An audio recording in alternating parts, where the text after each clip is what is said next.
Hello, welcome to Scary Thoughts, Horror, Philosophy, Culture. I'm Mark Cate. And I'm Chad Lott. This is episode 41. We're going to be talking about the Kevin Smith movie Tusk from 2014.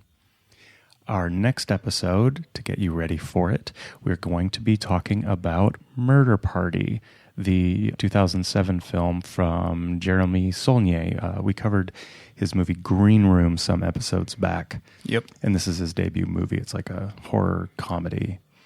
This one, Chad's not familiar with it. I've seen it many times. It's one of those movies, it's kind of like anybody I've recommended it to and has seen it has loved it. It's kind of one of my, when people ask me, what's your favorite horror movie? I never really tell them like the honest answer, which is The Shining, basically. I usually say Murder Party or Triangle and like give them something interesting to go see that would never necessarily be on their radar. And this is kind of a secret weapon.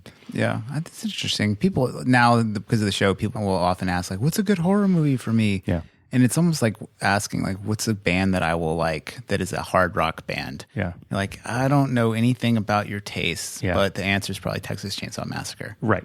Yeah. You can write to us about anything really, but in particular, if you see Murder Party and you want us to discuss a certain aspect of it or you have questions about it or whatever, you can reach us at whatthe@scarythoughts.org. Do you have any plugs? Negative. All right. I do. Yeah. My wife Monique and I, Monique Jenkinson, a.k.a. Phonique, who you may remember from our Black Swan episode, she and I are premiering a piece, a performance that we've been working on for about 2.5 years in San Francisco. If you don't live in San Francisco, just, jump ahead about a minute. But this October 11th, 2018, it's going to be 6 nights, Thursday, Friday, Saturday. Thursday, Friday, Saturday, we're premiering a piece called Girl. And it's sort of on the axis of live art performance, basically a contemporary dance performance with music by both of us. It will be at the Joe Good Annex, and tickets are available online. I'm not going to give you a long URL. How the fuck do I tell people how to get tickets? I think just go to Joe Good Annex and we'll post something on the Facebook page. Yeah, we'll have some information about this on our Facebook page and our Instagram page and my personal Instagram page and marckate.com. It'll be there as well. And I will be going to the October 13th show because there's a Q&A, right? Yeah, there's going to be a Q&A with Joe Good, actually. It should be really fun. Don't forget to rate and review this podcast that you're listening to once you've finished. It'd be a good time when you're feeling all inspired. And be sure and sign up for our newsletter at scarythoughts.org. Over on the right-hand side, you can enter your email address. We'll take ever so good care of it and give you information about this podcast and recommendations and use it for retargeting ads in a global dystopic marketing scheme. Totally untrue. Yeah. No. We're far too ethical for that. One last thing before we get to talking about Tusk. Spoilers ahead. We're not reviewing it. We're talking about the movie that we've seen and you've seen. If you haven't seen it, go see it first. Although with this one, actually, this might be the first time. I'm not sure you need to see this movie. Yeah, maybe go just listen to the Walrus and the Carpenter episode of Kevin Smith's podcast and then pretend that you've seen the movie in your brain. Explain that, though. Let's start. Okay, Tusk. Yeah. What the fuck's up with this movie? Yeah, so this is a movie that I saw in the theater, and it was Kevin Smith's, maybe a case could be made for his second horror film, because he did another movie called Red State, which was sort of it was an okay thriller, and it was like really I liked it. Yeah, it's a fun movie. If you hate the Westboro Baptist Church, then there's a lot to like about that movie, because it's basically a horror movie based on them. And it has this really great kind of traditional character actor named Michael Parks, who's been in a bunch of Quentin Tarantino's films. He's just he's a legit good actor. And Scott Mosier, who is Kevin Smith's producer and partner, they've been working together since Clerks was just a film that they were making at their corner store. And so they had this podcast called Smodcast, which is really what Kevin Smith has become lately. He, after a really terrible experience filming the shitty cop movie Cop Out with Bruce Willis, it was just kind of a famous bad experience. If you're a Kevin Smith fan, like he was like, you know what, fuck it, I'm done. I'm not going to make movies anymore. Nobody wants to see my movies anymore. I've mined all of my personal life. Like Kevin, Clerks exists because I was a clerk. Mallrats exists because I hung out at a mall. Chasing Amy was because I had a bad breakup. Dogma was because I'm a Catholic. So he's like, I have nothing else to say. So I'm just going to do podcasts, which is like smoking weed and talking about movies, which is the fucking greatest thing in the world. I recommend that. Yeah. So, yeah. And you're listening to it right now. No, you're not. No, you're not. I'm totally sober. Yeah. Mark never smokes pot during the show, and I haven't today, unfortunately. You're going to get a very clear episode tonight. On the least clear movie. Like of all the movies that we've talked about, super high, this is the one that totally deserves to be, which is kind of fucked up. Anyway, so on this episode of the podcast, they read an article in Gumtree, which is sort of like a Craigslist sort of thing for Canada. And basically it's this really funny article about a man who's like, oh, I have lived a really interesting life. I have this great big property. You can come live on the property with me for free, but you have to wear a walrus costume 2 hours a day because I lived on an island for 3 years by myself with a walrus, and it was a fun time. So Scott Mosier and Kevin Smith just start riffing, and they basically come up with 95% of what will be the movie Tusk on air. So there's like a 30-minute segment or so. You can hear them like kind of laughing about it, coming up with it. And they're just riffing on basically reading this ad and riffing on what kind of insane movie that would make. Yeah, and it turns out like the guy who wrote the ad is kind of like this prankster, like this Canadian joke writer and poet. And they actually later, I thought this was pretty cool, they make him a producer on the movie later on because he ends up being a Kevin Smith fan. And when he finds out that they're making a movie based on his fake article that he posted on a Craigslist type thing, he thought it was hilarious, and magic happened. Anyway, so they come up with this whole idea, and part of it is they imagine it as like a Hammer horror film, which it kind of is in a lot of ways. It's like a lot of the Hammer horror films are shitty movies. Like they're really terrible movies, but there's something about them. Like if you were to like look at them, some of them aren't in focus. The dialogue isn't blurred correctly. Some of the plots have holes all over them. Like, but there's something really fun about Hammer horror films. Yeah. And then this film is sort of Kevin Smith's attempt to make that. And I think when I first saw it the first time in the theater, I brought my wife. I told her it was a Justin Long romantic comedy that Kevin Smith was directing. And so she had no idea what she was going to see. And the look on her face the whole time of just total disbelief was pretty great. And she's somebody who jumps at horror. Like she's really fun to watch horror movies with. So the parts that were scary in the movie really worked on her, like the grotesque moments, but the movie as a whole is retarded. So like she was super mad at me that we hadn't gone to see what she wanted to go see. I'm mad at you hearing about you having done that to her. Which is kind of interesting because later on that's how Deadpool was marketed. Like they were like, oh, Ryan Reynolds, it's a romantic comedy. Right. And so I was just a little ahead of my time with that one. But this movie exists because Kevin Smith and his buddy on a podcast thought it would be hilarious. And they're like, well, nobody's making these weird Hammer horror movies anymore. And at one point they even talk about, oh, we could just do it on a Blumhouse budget, which has become totally a thing. Like in the film or in the podcast, they're like, well, if we spent $5 million on this, it would probably make 15 and it would be awesome. But the reality is they spent 3 and it made 1.8. Wah, wah. Yeah, it's kind of sad. But the thing that's so unique about this project is you can listen to a podcast where somebody came up with the idea, and then they basically took it to Twitter for a vote. Walrus, yes, we're going to make this movie. Hashtag Walrus, no, we're not going to make this movie. And hashtag Walrus, yes, was overwhelming. So they went through the whole process of getting money for it, getting it together, and they made this fucking movie after smoking weed and talking about it on a podcast, which to me is totally amazing. And also a life lesson that I think should be carried on for people who make too many plans when they're high and actually believe that they're worth seeing them through because they lost $1.5 million on this terrible, I was so baked idea. Right, but I don't know if there's a but there, Chad. But like the lesson to me here is like, you know, in one of the Q&As I watched about this movie, Kevin Smith talks about how he might not be a great filmmaker. There's he's like, all the criticisms you have of me, they're all true. I agree. You know, he's like, I wish I was a better filmmaker. He's like, but you know what? I wanted to make movies and I did. And it's really fun. And, you know, it's created jobs for all my friends. And I'm really good at getting started. And that's the thing that most people aren't good at, is just getting started. So to me, this movie's existence is completely inspirational. And I wanted to like it better upon second viewing because like all the myth of this whole movie is really, it's hard to separate it from the movie. You know, like if you were to just watch this movie cold, I don't know that you would like it, or most people would. Did you know about everything that led up to it before seeing it the first time? Oh yeah, I was a fan of the podcast. Did you hear that episode? I heard that episode the week it came out. Oh, far out. And so I was like, oh, this is never going to happen. And so It was almost in a weird sort of way like the Trump election. You're watching it, you're like, no fucking way. No, how much money? Who? They have fucking Johnny Depp? What the fuck? Like, and as it gets going, like, you just couldn't even believe it was happening.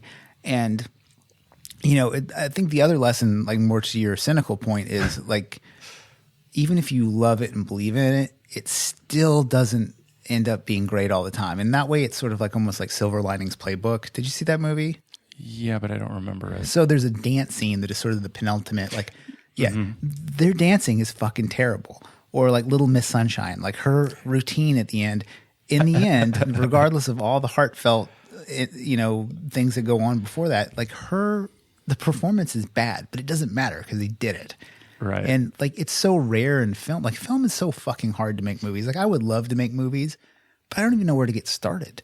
You know, if I had a killer script, I wouldn't even know what to do with it. Like, you know, so to even make a movie is crazy to me. I'm curious about this idea of having prior knowledge going into the film. I mean, I feel this way about art in general all the time. I think this bleeds a little into our black metal episode where, you know, we had this very lengthy conversation about, okay, you're listening to this really dark, hateful, evil music. Okay, the guy who made this is actually totally fucking National Socialist, Nazi asshole. How does that change your feelings about this music that is totally abstract and you don't know what he's saying anyway? Knowing that this was a cannabis-fueled improvisation podcast episode-based film, how much does that actually change the work itself? You know, I mean, this comes to, let's take a terrible example, Infinity War, right? How much does it matter how invested you are in all of the other Marvel movies before you go in? Or, you know, we just covered Unsane, the movie, in our last episode. How important is it to know that that was shot on an iPhone? It certainly adds to the intrigue, but is that an essential component? And this also really makes me think about conceptual art, which is, you know, kind of, if we can describe my degree in anything, I have a degree in conceptual art. Do you know much about conceptual art? I've seen a lot of it. Magic. So conceptual art, it really came up especially in the 60s in America and Europe. And a very seminal text about conceptual art was written by Sol LeWitt in 1967, in which he says, in conceptual art, the idea or the concept is the most important aspect of the work. When an artist uses a conceptual form of art, it means that all of the planning and decisions are made beforehand, and the execution is a perfunctory affair. See, I think that is a terrible fucking idea. If I were to say, I think there should be a giant, beautiful cathedral right here, and I just pile egg cartons and just masturbate on it, and I go, well, it's not important that this cathedral didn't work. It's just important that I had the idea for it and then made this action. That just seems like that's it. And like I always feel like I'm missing something with performance art.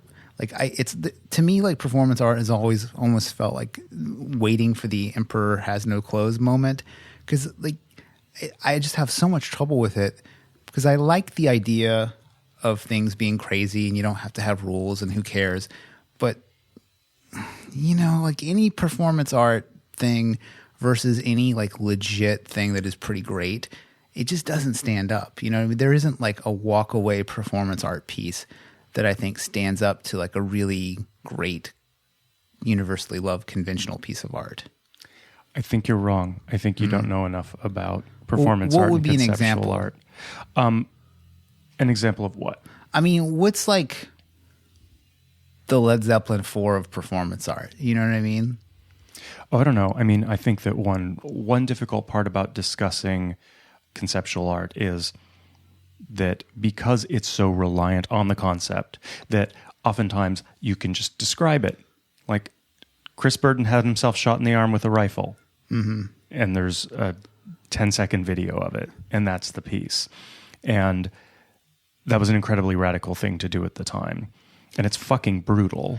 And at this point, there's Jackass. So okay, well, I was about to bring up something similar. Like, how is it different than I wasn't dude about that to shot himself in the face on Instagram just to show he could? It's just a degree in whatever. Context, time, framing. I mean, these are all important. I mean, every factor matters in any piece of art. And I'm sorry, I wasn't bringing up Shoot, that Chris Burden piece, as the Sistine Chapel. What was the Led Zeppelin 4? That was the Led Zeppelin 4. I wasn't using an example that is the Led Zeppelin 4 of conceptual art, of performance art. I was more saying it's a great example of how it's hard to talk about conceptual art because you end up just describing this thing and it goes from my head to yours and you've pretty much got the whole thing in a sense. And then it's so easily dismissed because you're like, well, I could have done that. And conceptual art is almost the ultimate I could have done that. It erases that question. You know, when you look at abstract expressionism and think, my kid could do that. It's like, well, conceptual art, your kid doesn't even need to do anything. It's just the idea.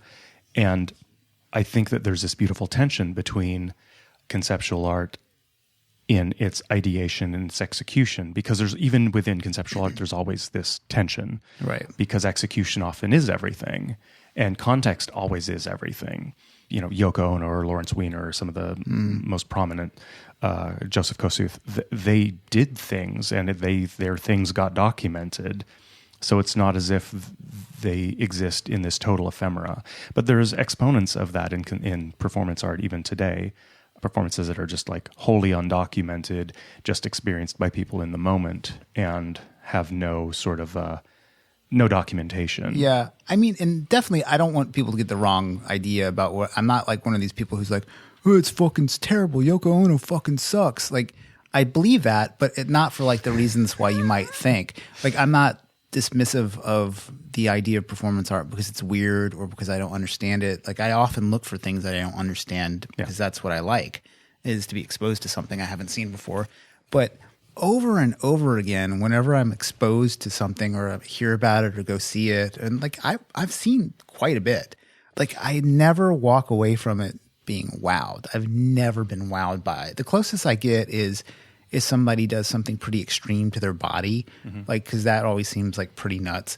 But I mean, like, go to an S&M show and you'll see way more extreme. So I think, like, for me, it's like in a world where there's Jackass, in a world where there's industrial music, in a world where there's like all this like stuff that is like really pushing boundaries in different directions, what purpose does that type of art where it sort of almost requires an academic embryo, like sort of like it like nobody's just on the street doing that, you know? Well, I mean, that makes me think two things.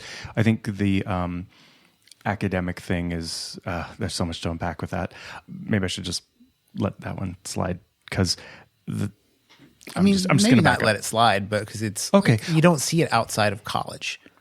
I think that one aspect of that is super fascinating, is that it's like music for musicians.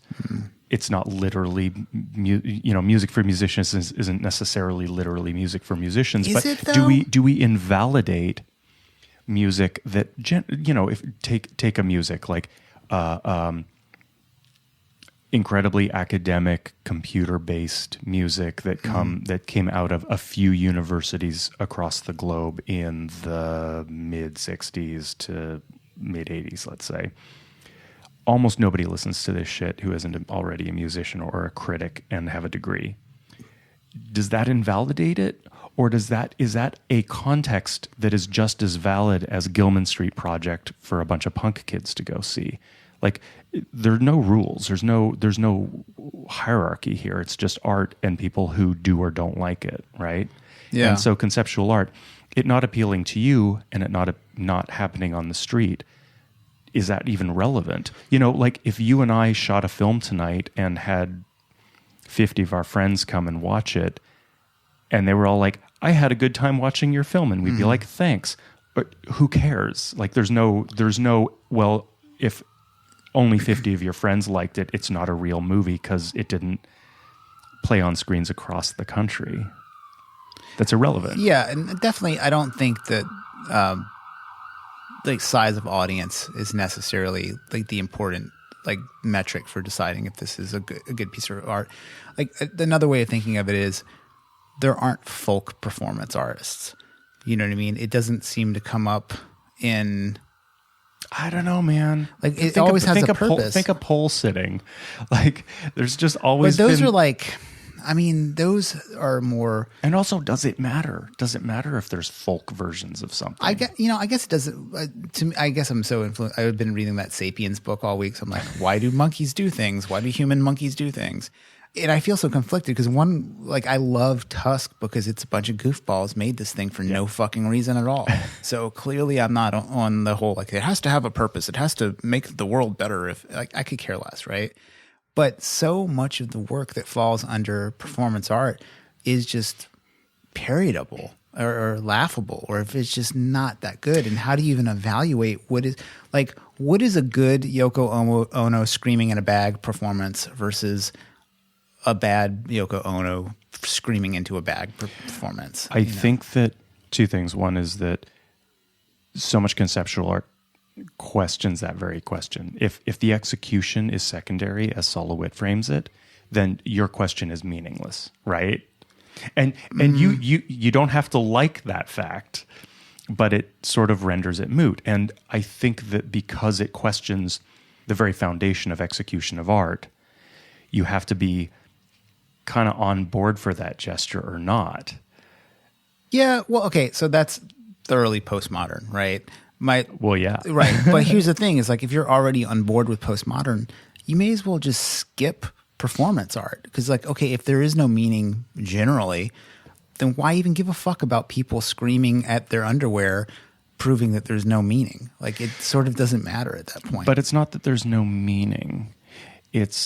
I mean, again, these are all just groups of artists coming up with strategies for creating art, and conceptual art really arose as the consolidation of galleries was really happening. It was in the wake of, especially like the dominance of abstract expressionism sort of being this like global phenomenon.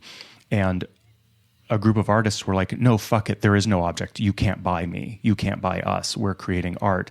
This Arte Povera happened in Italy. Same thing. Like, I'm going to just can my shit and pile up a bunch of logs and call it art.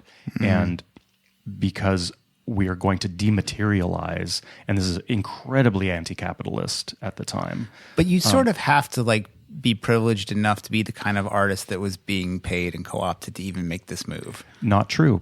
A lot of these artists, some of these artists came out of academia, many did not.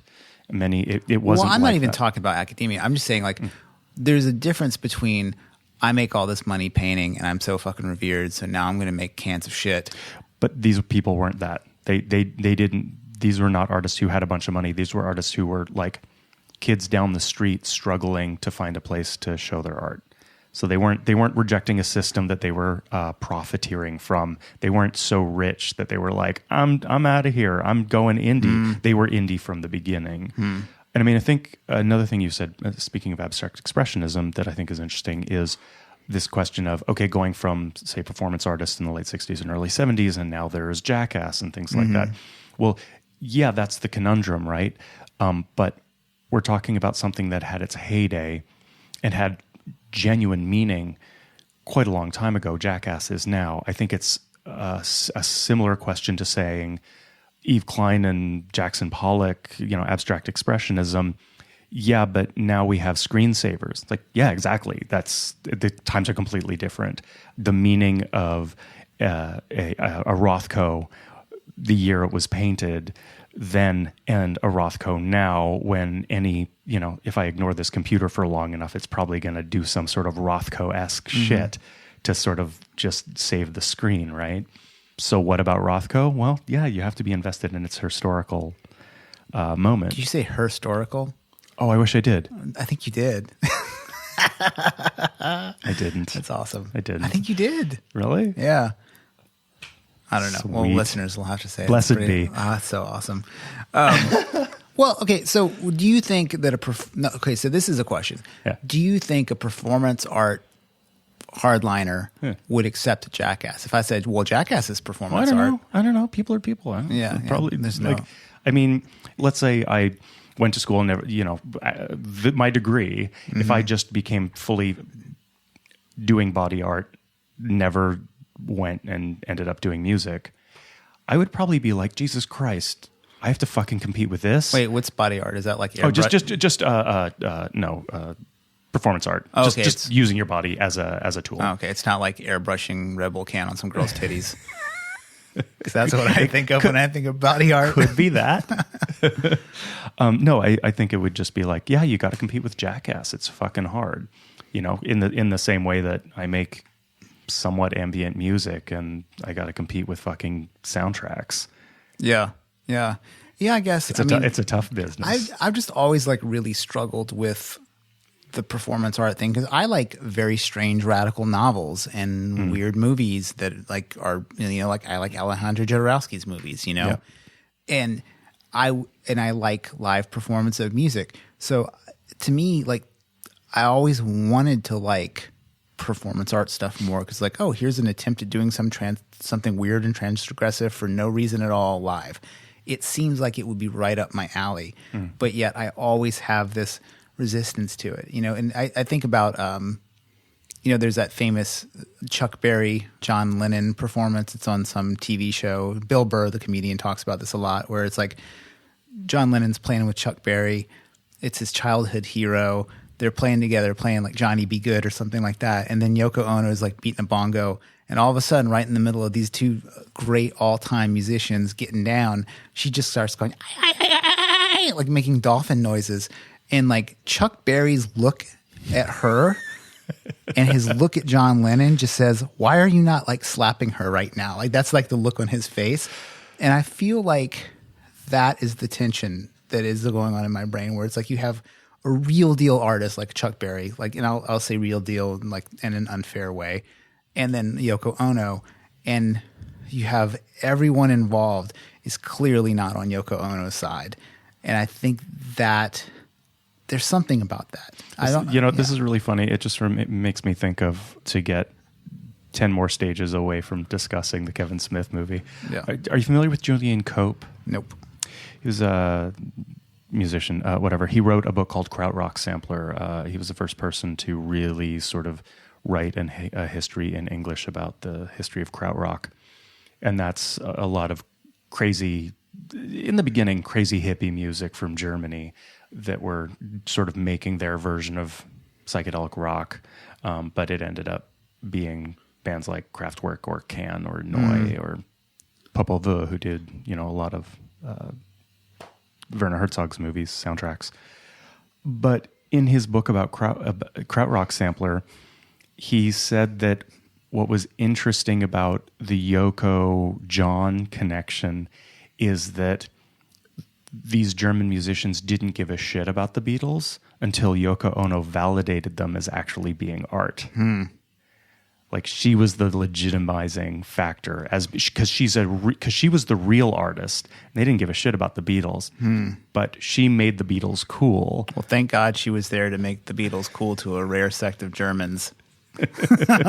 What would they have done otherwise? I don't know. I don't know if there's a lick of truth in that, but I think it's so beautiful. Yeah, I guess. I mean, I guess Yoko Ono influencer.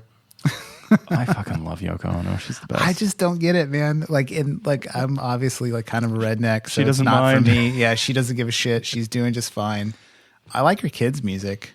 Yeah, Sean Lennon. Like I think Sean Lennon's music, especially like the later stuff, like clearly he's gotten into DMT or something in the last few years if he wasn't always into it. But to me, it has more of like kind of what I'm into, which is like it's more Jodorowsky-esque. Like it's very like there's some melodies that creep out, there's some good songs, but it gets fucking weird and there doesn't appear to be rules to it. But I don't know. I mean, maybe performance art is like NASCAR. It's like where all the technology happens and it gets weird and it gets created there and it just finds its way into normal shit. Sure. I don't know. So bringing us back into Tusk with a really unfun or with a really clumsy segue. Did you like the movie? No. No, not into it at all. Yeah. Yeah. I think that Michael Parks was great. Mm-hmm. I think there were some scenes that looked pretty damn good. Mm-hmm. Mostly the Michael Parks scenes looked really good. Yeah. But I thought that Justin Long was terrible. Like just bad acting. And what's worse was maybe we shouldn't roll out the Johnny Depp conversation quite yet. Yeah, that shit is terrible. He's fucking awful.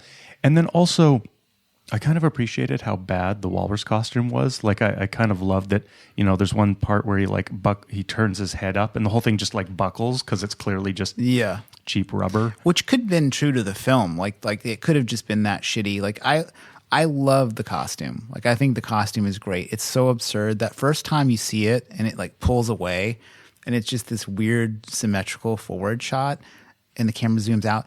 It's really funny. Like, it's a really funny moment. You're like, holy fuck, what am I watching right now? This is absolutely silly. But I wish more of them.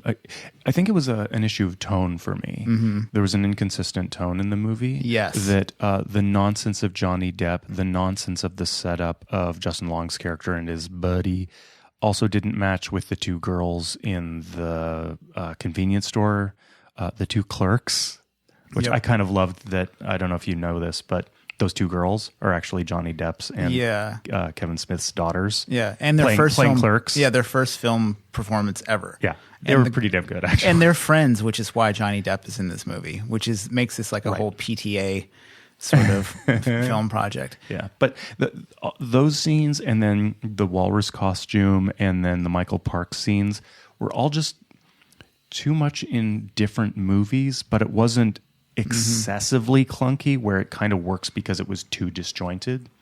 And I think that was part of my disappointment. I think you had sold me on this movie as being someday this will be like a basket case, but I think it's just not quite weird enough. It's not quite anything enough. Yeah, and that on second watching it, like I only remembered, like with time and weed passing, I only really remembered like the ideas of it. And like, I kind of remembered like the high notes. Like I remember Michael Parks being really fun. I'd actually almost completely forgotten that Johnny Depp was even in the movie. Oh, nice. And then I think the scenes where Michael Parks is sort of like playing with Justin Long's character Wallace and like on his like weird dialogue and he's talking about things, they're very good scenes. Like for like a shitty horror movie. Like I think they definitely, in the podcast episode that formed this movie, they talked about Human Centipede and how Human Centipede was not like a straight inspiration, but like, oh, fuck, well, if you can make Human Centipede, you can make a movie where a man could turn somebody into a walrus. Yeah. And one of the things that is cool about Human Centipede is the action in the movie doesn't leave where it's happening. It's all contained in the house. It's all, it doesn't, there's no flashback. There's no second plot about somebody trying to find one of the people missing. There is only like the nihilism of Human Centipede. Yes. And Kevin Smith thought that he needed all this extra shit in order to make the movie better. But I think if this movie had been an hour of just them in the house talking, it would have been a much stronger movie. Could have been, yeah. Yeah. I can see that. Yeah. I mean, yeah, Justin Long, I don't know that he's really that great of an actor in anything. You know, he's kind of like, he worked with Kevin Smith and Zach and Miri Make a Porno. He plays a gay porn star, it's actually one of the funnier parts of the movie. Yeah, I thought his character was like a little too all over the place. Like one minute he's like Mark Maron, and then another minute he's like a zany comic guy. Yeah. But I did like the part where I don't think any of the flashbacks were very successful, but I do like the part where he talks about how he was a shitty, lame comic and he adopted this like meaner personality and he became this character, which I thought was interesting. There's like two transformations in the movie. Like he becomes Wallace, then Wallace becomes like the walrus. There's something yeah. Hey, get it? I don't know. There's something funny about that idea. The initial video that they're watching, like, because another thing, okay, so their podcast is called the Nazi Party. There's no way that would fly now. Like, you couldn't have a Nazi party podcast, even though it's like Nazi. I thought the premise of the podcast was pretty weak. Like, oh, it's like he goes and looks at stuff and his friend's never seen it and then they laughs about it. But that kind of is a lot of podcasts. Sure. Yeah. Other than some of the shots, like what do you think was the least successful part of this movie? Johnny Depp. Johnny Depp, okay. So. Yeah, it's really weird because I didn't actually know it was him at first. Somehow. Like I just thought, wow, some guy's really going for like a Johnny Depp thing. Yeah. And then looked it up, realized it was him. But then I couldn't believe how long his scenes were. They're like so long. It's almost like he was like 6 to 10 minutes of him just jabbering. improvising. Yeah. And it's not like the longer it goes on, the less funny it is. And it doesn't cross the line into, oh my God, this has been going on so long. Now it's funny. How drunk do you think he was when he was shooting this? Dude, I don't know. I was genuinely confused about Johnny Depp's inclusion. Not his inclusion at all.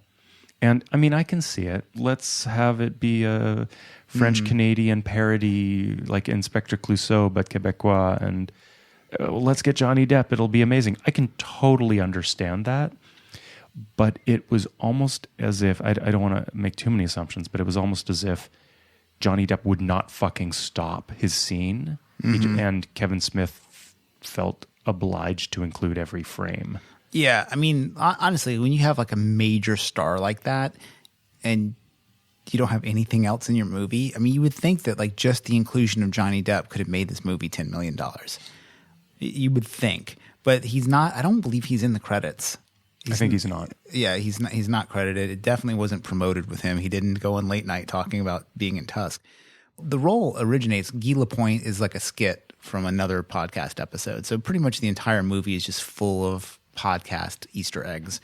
And Guy Lapointe was basically Quebecois blackface. Yeah, basically. And he sort of was investigating like a maple syrup crime or something like that. Which actually happened. They probably took that from the news. Oh, was there a maple syrup crime? Yeah. Oh, see, I don't get it. It's amazing. I don't get any Canadian news. Yeah, there was like this epic maple syrup theft. Oh, so good. It's so good. Yeah, and it's funny too, like people who are Quebecois, I guess, were pretty mad about this performance. Like there's a lady that came to one of the Q&As and was like, this is bullshit, you suck. And like everything I know about Quebecois culture comes from reading that Celine Dion book. Let's Talk About Love. Yeah, that we all read. Yeah. So that's really all I know. It all comes from that book. So I was like, okay, no wonder these people are so fucking angry about Johnny Depp. But yeah, it's a weird character. And then like it makes me think of that Alan Moore quote where he said, we're going to live in eventually we will see Johnny Depp play Captain Crunch in a movie. And this is very close to it. But the role was supposed to be Quentin Tarantino originally. Like Kevin Smith wrote it with Tarantino in mind and pitched it to him. And he thought like, I got Michael Parks. Tarantino loves Michael Parks. It's like a one-day shoot, no problem. And then Tarantino was like, man, I'm not acting anymore, but thanks. But then he just randomly calls up his like PTA buddy, Johnny Depp. He's like, do you want to be in my movie? Which seemed like it was a step he never wanted to take with him. He's like, the reason why they were friends is because he was never bothering him about being in movies. Yep. And I wonder if this like made their friendship weird afterwards. Right. Yeah. Do you know if Kevin Smith called Johnny Depp or if Johnny Depp asked, what are you working on? What are you working on? Kevin Smith called him like basically like after Quentin Tarantino dropped out, not dropped out, but was like, no thanks. He called Johnny Depp up and basically texted him and said, hey, look, I know this is super cheesy, but I got a role that I think you would crush. And it's kind of a vehicle for Michael Parks. And that's the whole point. And Johnny Depp loves Michael Parks. And he was like, yeah, I want to like help this. What's probably going to be and was Michael Parks' last film. We're going to make it go out big, I guess. I don't know. But yeah, the scene where Michael Parks and Johnny Depp are interacting is really weird. Because it's like not the best performance for Michael Parks, but it's super weird. It's like really acting stretched and trying. Like they're both really trying hard to stay in it. Yeah, it's really long too. It's really a really long scene. And again, like I wonder if these scenes had been a little bit longer, if they would have just been like weird enough. Like I think that's the thing that's so weird about this movie to me is it's not weird enough. Yep. Like there's so much going on that's so weird. Like they could have had slightly more graphic scenes, like the things that like make Raw so great is like Raw to me is like an almost perfect horror movie. Like it's one of my favorite movies that we've watched during this whole thing. And I talked to people who've seen it and not a lot of people loved it. Like I just think it's great because of every single scene is fucking weird. Like there's a weird Asian girl smiling too long in the mirror after she tells her, gives her like there's only the daughters at the convenience store. Like they're just in their own world and it's solid. Yeah. And they're just like, fuck you. It's kind of beautiful. Yeah. Anyway. Yeah. And then the daughters had their own movie, Yoga Hosers, which was the movie that came out after this. Do you know about that? What? Yeah. So this is part of a trilogy. And the second movie, Yoga Hosers, is just not good. Like I got 20 minutes into it and just had to stop. It's another tonally all over the place.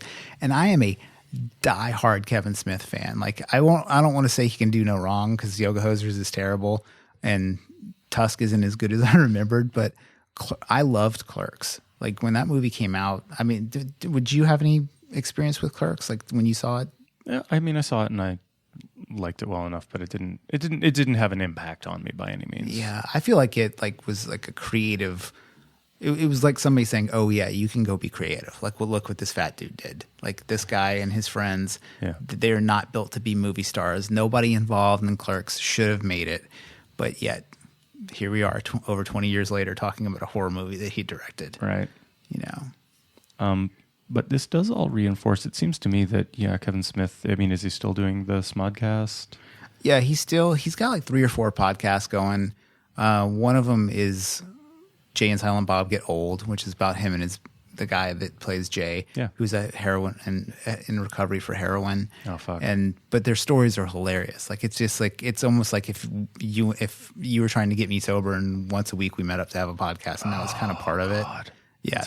Yeah, but it's funny because they're funny together. Yeah. And then he does the talking tours, and then his new thing. He seems to be really good at that. I mean, you mentioned his experience with Bruce Willis on that cop movie. I mean, I'll just say to our listeners, if they're not familiar, infinitely better to my mind than maybe any film he's done as an experience is watching him or listening to him talk about his experience with Bruce Willis. And there's another one where he talks about his whole experience working with Prince or almost working with Prince. Dude, the Prince story is one of my favorite stories. Yeah, it's amazing. Such a good story. I mean, like it's too much to talk about here, but just go look up Kevin Smith Prince, and it's a story that doesn't even go the way you would think it would. Like I had heard about that story apocryphally for a long time, and then when I finally saw it, I wasn't prepared for how weird it was because he's such a good storyteller when he's talking about the thing in his element. He's like a heavyset dude that walks around smoking weed, getting into all these hijinks, and he's not even that long of a weed smoker. He's only been going for it for like the last 8 years or so. Now he's a vegan. He's like going all in on that, doing really well. It's kind of awesome. Right on. I think he lost like 150 pounds or something. Whoa. Yeah, after he had a heart attack. His daughter is a vegan, and she was like, "This is what you got to do, Dad." And he went on like the starch diet and basically like pretty much saved his life. I'm sure. Eating vegetables. But let that be a lesson to us all. Yes, eat your vegetables, people. But the other story that is really good is his story about his script for Superman that Tim Burton was going to direct. Oh, it is. I've heard like 5 minutes of that, but is there a long? There's a long like take? 40-minute long take, and it's pretty great because it's Nicolas Cage was attached to it, and you may have seen photos of Nicolas Cage in the Superman suit. No, and they're online, and fuck, man, I wish that movie had been made. But the story is basically about how fucked up producers are, because he would basically write a version of the script and go over to this producer's house, and the producer would just be super coked up, like Boogie Nights style, and watching like the Animal Channel. And he'd be like, "You know what this movie needs? A polar bear fight." And so he would order basically Kevin Smith to go back in and add in some shit like that. And it just talks about how the script was basically completely ruined, and the whole movie was ruined by this one. Was this the mechanical spider? Yes. Okay. Yeah. I'll not say anymore. Yeah. There's a part of the story that involves a mechanical spider, and what happens is pretty great. Yeah. But yeah. Sorry, everybody. Yeah, and I actually probably approached Kevin Smith more as like a Henry Rollins character than for his actual art. You know what I mean? I don't like the Rollins band at all. Like, love Black Flag, but the Rollins Band, there's no songs that I like. But all the stuff that Henry Rollins did while he was in that time period, I just absolutely love. And for Kevin Smith, it's like almost for like a dorky young person, it's like almost like you get to see behind the curtain a little bit. And he was your inside guy, like reporting on Hollywood. And I liked how upbeat he was, which is funny because he doesn't have a bad word to say about anybody except for Bruce Willis. And that story is so crazy. And it almost ruined Bruce Willis for me. Almost. Almost. Yeah. I think that it's interesting that there are these people who have kind of had interesting early careers and then they parlayed it. I mean, obviously people change careers, but Kevin Smith and Henry Rollins is a great example. I think Jello Biafra is another example. You know, Jello never stopped making music, but really he's kind of going around the world being Jello Biafra for a living. Yeah. That's kind of what he is. And Henry Rollins still shows up on podcasts and things like that, and people know who he is. But, I mean, I haven't listened to any of his music in a long time. If he's made any, I have no idea. But I do know about his talking tours and his interviews and his publishing company and all that. Kevin Smith, again, if you didn't get me to watch Tusk, I'd have just thought, yeah, I guess he's still making movies, but holy shit, great stories. I'd totally go see him live. Yeah. And it seems like some people can do that. That's a way of reinventing one's career, although it can really happen if you decide to take a hard right or left turn politically to go from, you know, say B-list movie actor to... Oh, yeah. If Kevin Smith was up there like part of the resistance shitting on Trump, I guarantee people would love Tusk more. Right. And, yeah, like people would be like, "Oh my God, he's so funny." You know, I love this. Or the guy. other way. I mean, let's say not necessarily Kevin Smith, but a Kevin Smith type just went hardcore, like alt-right, could also be selling out theaters, just talking off the top of his head.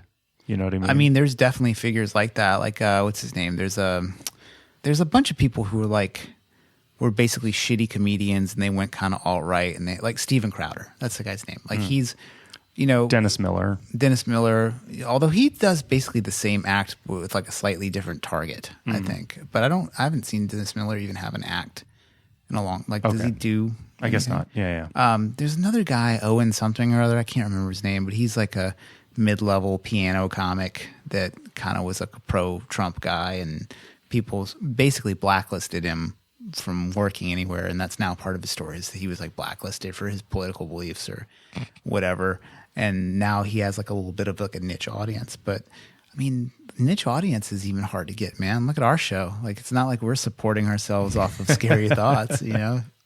Speaking of scary thoughts, let's talk about this scary movie. Yeah. Well, let's talk about it as a horror movie. I mean, let's do some reaching and talk about it like it really is a horror movie. Well, it's trying to be a body horror movie. Yeah. Yeah. But it's not Human Centipede. No. And I mean, you know, it trying to be a horror film, like, let's talk about like Collective Dread.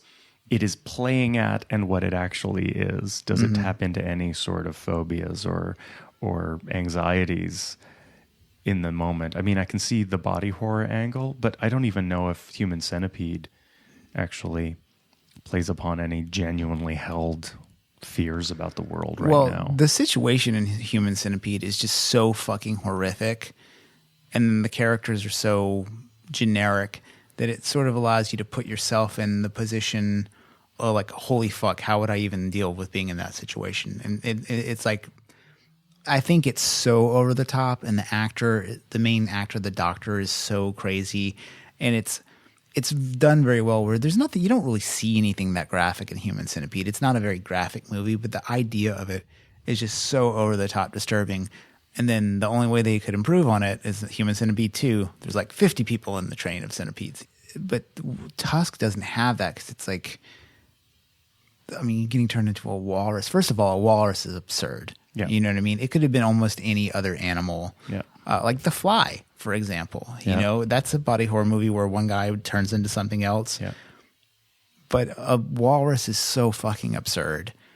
I think it's hard to view Tusk as a body horror film because the walrus almost looks like someone took a raincoat and spray painted it pink and put it on the guy from those commercials.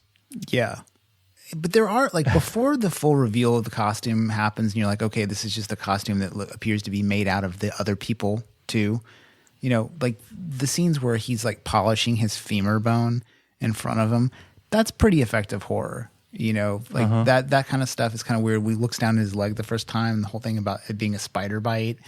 It's kind of weird. Yeah. But it's hard to get into any sort of sympathy with Wallace. He's not a very good final girl, right? Because it's like you don't like him. He's an unlikable character. Deeply. Like cheats on his girlfriend. His comedy is really not that good. You know that he was probably a fucking alt-left comic before that, like, which makes me hate him even more. And then he has a friend that is kind of cheating on him too. Like, I guess the friend Teddy, Haley Joel Osment, playing a really weird role. Like, there's nobody likable. Like, he's making fun of his Latin girlfriend. Like, so when shit happens to him, you'd almost be like, good, this guy's a dickhead. Yeah, which is fine. But you know, we think about our most recent podcast where we had an unlikable protagonist was insane. You don't like her that much either, but like, yet you come to sympathize with her. I don't think there's at any point you like sympathize with Wallace. No. And the other, another problem, we'll go into more problems. When he calls his friends, why not just call 911? The cops? Just call the cops. It's such a problem with this movie, the plot. You know, like the rest of it's ridiculous, right? Like, or at the very end when he's just at a walrus refuge. Really? Like, come on. Like, I will forgive it that because although it's so fucking dumb. It's very EC Comics. I didn't think of that. Yeah. But okay, yeah, I that makes sense. I guess I was just thinking, like, not only is he there, but his girlfriend comes and visits him and like throws him a fish. Yeah. Like I think I will give it a bit of credit for that's when it really, really just tamps down that this is the movie you're watching. Mm-hmm. It just really confesses itself to being just nonsense at that point. But it's nonsense from the beginning, I guess. I don't know. I think about it a lot. It's so inside baseball, too. You know, the whole thing about the podcast and that he's a podcaster. And I like that when he explains to people, like, what a podcast is, he kind of has to explain it. Like, it's like a radio show, but it's on the internet. It seems like now people probably don't need to have that explained anymore. It's like, oh, it's an income stream for an already famous comic so they can sell dick pills or whatever. You know, or mattresses. Oh, God. Like the entire podcast economy is based on underwear and mattresses. Yeah. This segment brought to you by MeUndies. Oh, another thing that sucks is I'm surprised at like how much I've turned on this movie, but the film at the very beginning, like the kid that the ninja guy that chops his own leg off, the effect is so terrible. And look, I'm not against bad special effects, and apparently he had some students do it, which was kind of fun for him. He had like a group of student filmmakers work with him on that segment. So props to him for paying it forward to the next generation of crappy filmmakers. But it makes it hard to know how you're supposed to take this movie. Like, it could have almost been more madcap and more Kevin Smithy, and Red State is played pretty straight. Mm-hmm. And it's not an ineffective movie. It's not exactly Green Room, but it has its moments. Yeah, I think that if this movie was a little more George Kuchar, if it was just a little more, again, the folds in the walrus suit and the janky special effects in the kid's video, if the movie was more fully in that world, if he pretended his budget was actually $50,000, it probably would have been a more solid movie. You know, if Johnny Depp's costume just like didn't fit him, and if it just felt awkward, and if you're just gonna basically make a feature-length film based on an "I was so high I had this great idea" joke, it could be incredibly effective to just go full janky. Just go for it. Just make it seem like you did this in your backyard with a bunch of friends on a weekend, and use your actual skills towards that. You know, which is what Unsane sort of is. Yeah. Is, you know, Kevin Smith is not a bad filmmaker. Well, but I think he makes inconsistent choices within his films that make them unsatisfying. Yeah, there's a lot of like legit like film people that critique his films a lot, and they talk about how the camera doesn't move, or there's a lot of scenes that are just not in focus, or like the focus is in a weird spot. And I think that's a little bit different than Soderbergh, who's just a master of filmmaking. Sure. I wonder if like Soderbergh, if he had gotten this script, what he could have been able to do with it. Right. What part of this whole thing is the fail? And I think it might actually be the filmmaking, even though people talk about this as being Kevin Smith's most successful looking film, because it's basically just ripping off The Shining all the time, with its like symmetrical shots and the weird angles and things like that. It's doing that, but I don't know. Well, I just watched Super Troopers 2 last night. Have you seen that? No. Is it as good as the first one? I fucking loved it. But I think that the reason why it is more successful to my mind than Tusk, even though the premise is very flat, is it really knows what it is. And you really do feel, oh, these are a bunch of friends who love playing pranks on each other, so they just kind of dressed up as cops and played a bunch of pranks on each other. Right. And someone had an idea for a plot, and that barely kind of strings you from prank to prank. And so it's not that funny most of the time, but it really knows what it is, and it is solidly that. Yeah.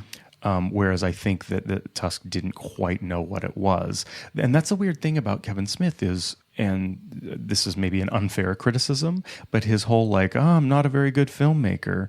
And then he keeps making films. And it's like, well, dude, stop.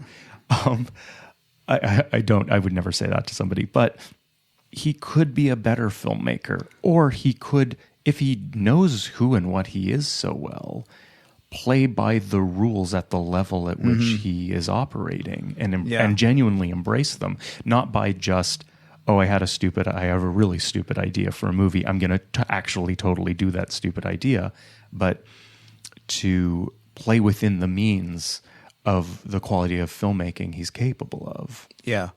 We were talking about context earlier. And I think another thing that makes me more warm to this film that I probably should be is it was his first movie after Cop Out, and he quit making movies after Cop Out. Yeah.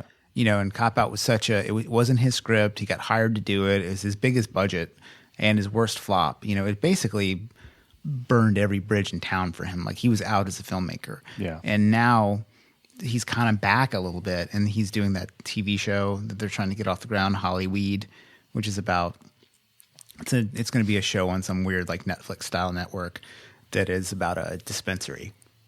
And that could be good. Yeah. Him and Ashley Larry from the Dave Chappelle show. I don't know the name of the actor, but he plays Ashley Larry on the Chappelle show. But they run name. It's so good.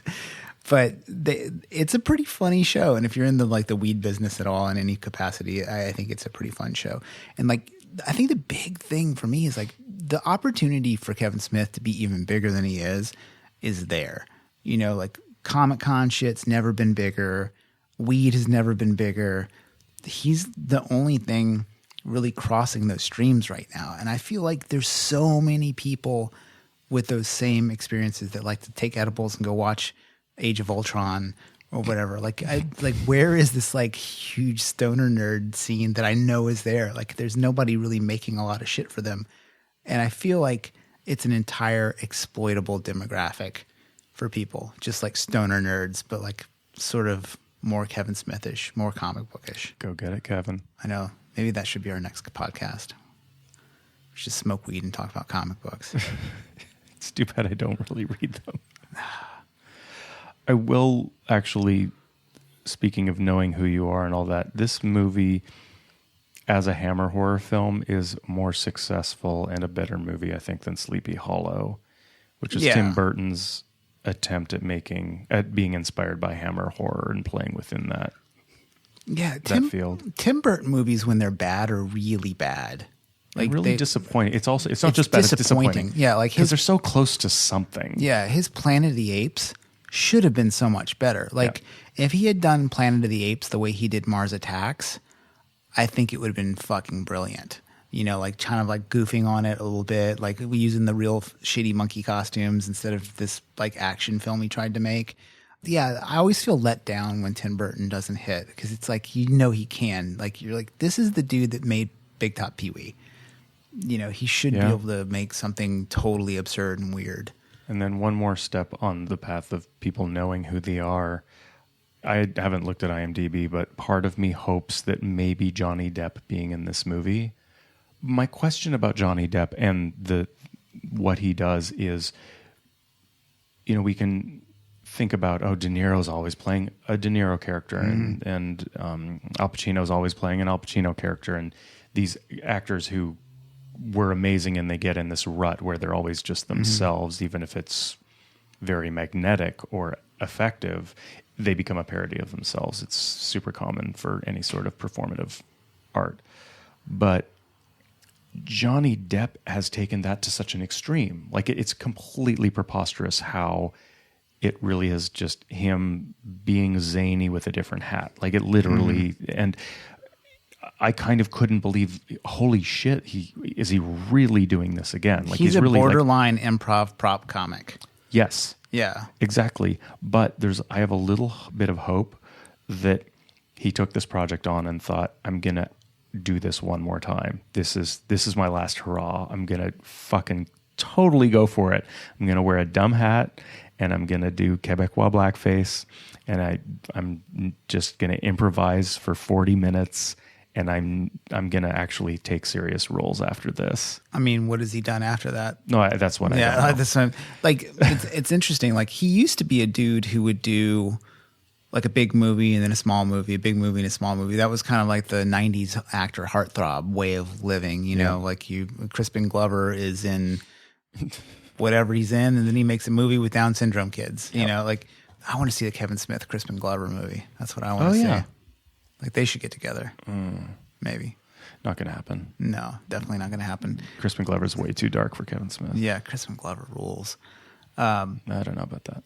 Oh, he's great. Like, have you ever seen the footage of him like kicking Letterman almost in the face when he's like 100 times? Yeah, it's pretty great. But I've seen Crispin Glover like lecture. I've seen him present that movie. What rad. Is it? And I've always wanted to see his like presentation. Is it not good? I don't know. I think speaking of The Emperor Has No Clothes.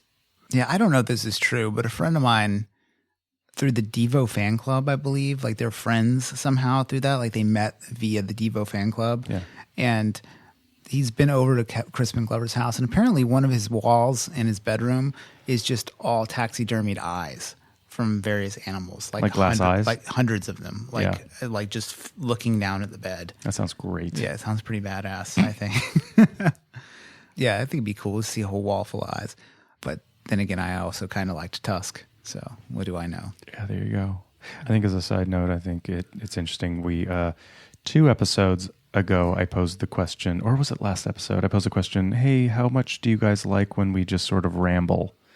A lot of positive on the ramble. A lot of positive on not necessarily sticking to it. And so I think it's funny that in the wake of that, talking about a movie that was based on a podcast ramble, we're now rambling more than ever. Yeah, it's the sickness. That's what weed does, dude. That's like cannabis consciousness. God, I've got to learn how to procure some of this drug you keep talking about. Yeah. Well, it's California. You know, you're not a citizen, so you might not be allowed to have any, but that's true. Yeah. Is there anything else to say here? I don't know. I mean, there's more like kind of like trivia shit you could talk about, Kevin Smith's wife is the waitress in the scene where they're eating food and Johnny Depp is, for whatever fucking reason, smashing his cheeseburger with his hand. What the fuck is that all about? Who knows? And then in the credits, they have dialogue from the podcast, and then there's at the very end, I think this is probably the thing that makes this film make the most sense is that there's an entire series of like, thanks to blah, blah, blah. And it's all the screen names of all the people who I think donated money early on. And it's just funny seeing like, Rabbit Jacker 2 thanked along with like a bunch of different other names, just people's like fake, right. Twitter names. But I wonder if there'll be more movies made like this, like where will there be like a more fun punk rock version of this, like some podcast that we don't even know about because we're too old and uncool decides that they're going to make a movie and then it's cool. Well, I mean, There are just so many movies made every year that even feature-length film that we would never hear about. So I would not be surprised if actually Tusk was the 10th feature-length film that was based on a bunch of people rambling on a podcast. Well, and since then there have been hundreds more. There's Range 15. Knows?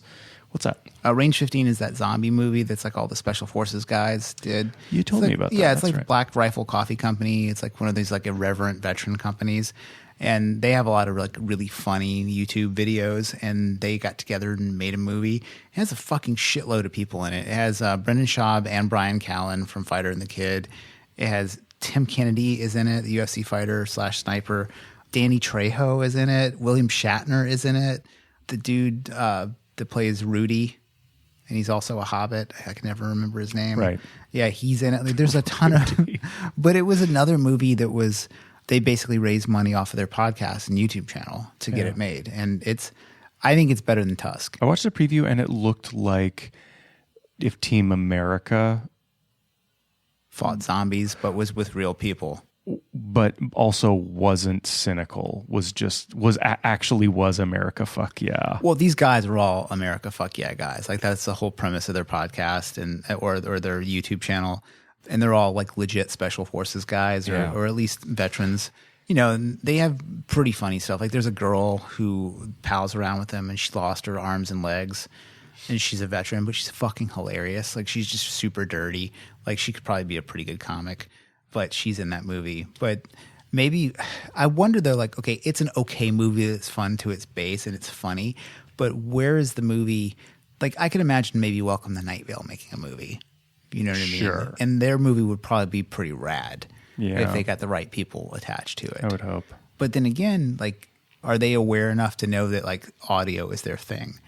You know, because they have a couple books now. Well, there is no chance that producers aren't courting them.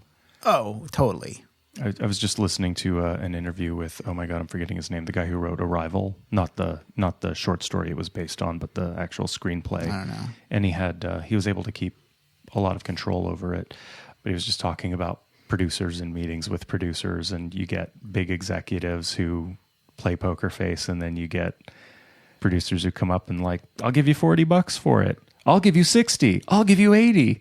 And there's a bidding war of people who are giving you actually absolutely nothing, just in case maybe someday 10 years down the road there's an interest in it. You know, I guess that's sort of like squatting on a URL or something. Yeah. Then there's a really fascinating GQ article that came out a number of years ago, and it was about a guy who's a screenplay writer making good money, like $200,000 a year. And he wrote like 3 or 4 screenplays a year and had been doing it for a long time, but none of them had been made. Like it was just basically like, it's almost like what happens in tech where like they'll like hire a bunch of dudes that were at some company so that they can no longer develop the thing that could be a threat to the main company. Yeah. That type of like fucking capitalism is to me pretty evil. You know, it's like that you'll actually stop progress because it hurts your bottom line. Like, you know, like, wow, that's pretty crazy. Yeah. Yeah. I think in some ways I think about that. That's the entire reason why so many people in tech, myself included, are paid so much is just so you won't go elsewhere. See, that shit would never happen under socialism. Well, then no one would go anywhere and everybody make it would the same. just progress. You think? No. Yeah. So I think about the major socialist contributions to the world. Gulags. Socialized medicine? Yeah, it's okay, I guess. It's okay. Well, the thing is like they're just using all the shit that was invented in America. You know what I mean? Like it's okay. Like you got to get your shit somewhere. I know. I'm saying you have to have one free balling country out there going for it. You know what I mean? I think that like maybe that's the way the world should work is like we have a lottery system, or you just let America be it. There's this one country. Yeah, don't need a lottery. It's done. Well, you just take the brakes off of America completely. You just let it be as fucking nuts as it wants to be. But there's some rules like, okay, you can't, there's a limit to the number of bombs you can drop in other places. You want a wilder, more contained America that will be the engine of ingenuity and also make SoundCloud rap music. Like that's the two things that like America. Well, I mean, that is America. I mean, that's I mean, when I leave this country as a Canadian and I talk to Dutch people in London, or and the question, why do you live there? It's really, my chances of getting shot are pretty fucking high, but it's kind of rad. Yeah, it's the awesomest place. Like, you can do really amazing things here. And there are a lot of people doing really amazing things here. Also, it's totally fucked up. Yeah. But there's an energy and an excitement. Is a podcast about Tusk secretly about how great America is? About how about human ingenuity manifesting itself through unfettered capitalism in America? Well, I think Kevin Smith is America. That's what Like, but he's, what's interesting is like there's that scene in Fight Club where it's like we've all been trained to believe that we're going to be millionaires and rock gods and athletes and rock stars, but it's not going to happen, and we're just finally waking up to that fact. Well, that's not true. People still think that they're going to be famous like all the time, and it's even worse now because you can be kind of Instagram famous or influencer famous, and you can make at least what you made working at Taco Bell, renting a Lamborghini once on Instagram and taking pictures. Like there's this whole weird economy for it. And that is unfortunately America too. But where's Kevin Smith in that? I don't quite know. Like I'll say this about the guy. Dude has a work ethic. You know what I mean? Yeah. Like he sits down to write, he writes the things, but more than that, he's a real fan. And I think that's his service to the world. He's not like an influencer either. It's not like people are like, oh, Kevin Smith likes this, therefore I'm going to like it. He's more of like a hype man for nerdy shit. Like people are like, here's a new Batman. Yeah, I like that Batman. And I've never heard him be critical of anything. He even likes his buddy Ben Affleck as Batman. It's like, come on, man. I know he's your boy, but fucking come on. He made Geely. Ben Affleck is so evil. He is Hollywood. Ben Affleck is Hollywood to me. He's the worst of it. Yeah. I have nothing else to say about Tusk. I think I don't either. I don't know that I had much to say starting. Yeah. But it's been delightful talking to you. It has. I think the last thing I'd want to mention is how strange it is that like a movie like Phantasm can exist and be successful and be made almost as ludicrously as this movie. Some ideas from a fan, not much money, giving it all they had, but there are things that make Phantasm more horrific than Tusk is horrific. And I just don't even know what those things are. Making art is hard. Yeah, it is hard, especially if you're a performance artist. Good luck to you all. All right, let's fade to black and roll the credits. You should subscribe and rate us on iTunes right now, or Stitcher, if that's your pleasure. And we will see you next time for Murder Party. It's on Netflix. Go stream it right now. Sweet. Thanks for listening.